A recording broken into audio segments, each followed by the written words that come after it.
નમસ્કાર મિત્રો, મારું નામ ડોક્ટર ધવલ ગુપ્તા છે. હું as a consultant gastroenterologist Mission Gastro Assam સેવા આપું છું. આજે આપણે વાત કરીશું લીવર સિરોસિસ વિશે. લીવર સિરોસિસ એટલે શું? લીવરનું સંપૂર્ણપણે ખરાબ થઈ જવું તેને લીવર સિરોસિસ અથવા તો આગળના સ્ટેજની લીવરની બીમારીને લીવર સિરોસિસ કહેવામાં આવે છે. લીવર સિરોસિસ થવાના ઘણા કારણો હોય છે. તેમાંથી મુખ્યત્વે આલ્કોહોલ તથા non alcoholic fatty liver disease એટલે કે જે મેદસ્વીપણું, જેમ લીવરમાં ચરબી જમા થવી, તેના કારણે લીવર ખરાબ થવું ખૂબ જ ઇમ્પોર્ટન્ટ કારણ છે. તદુપરાંત અમુક પ્રકારના વાયરસો જેમ કે હેપેટાઇટિસ બી, સી વગેરેથી પણ લીવર ખરાબ થઈ શકે છે. લીવર સિરોસિસના દર્દીમાં કયા પ્રકારના સિમ્પટમ્સ જોવા મળે છે? તો પેશન્ટને કમળો થવો, પગે સોજા, લોહીની ઉલટી થવી અથવા સંડાસ કાળો આવવો. અમુક સિરિયસ પેશન્ટોમાં કિડનીની અસર પણ થઈ જાય, પેશાબ બંધ થઈ જાય અથવા કમળીની અસર જેમ કે મગજ પર ટોક્સિન્સની અસર થાય તેના કારણે પણ તકલીફ જોવા મળી શકે છે. આવા પ્રકારના કેસમાં ઘણીવાર દર્દીને આઈસીયુમાં પણ એડમિટ રાખવા પડી શકે છે. તો દર્દીને મુખ્યત્વે અમુક પ્રકારના બ્લડ રિપોર્ટ તથા અમુક એન્ડોસ્કોપીની સારવાર વગેરેની જરૂર પડે, જેના દ્વારા અન્નનળીમાંથી જે બ્લીડિંગ થતું હોય, લોહી નસ ફાટી ગયું તેને રોકી શકાય.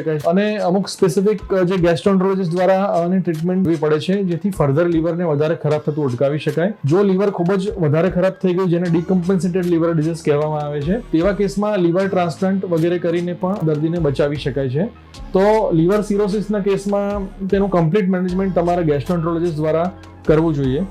Thank you.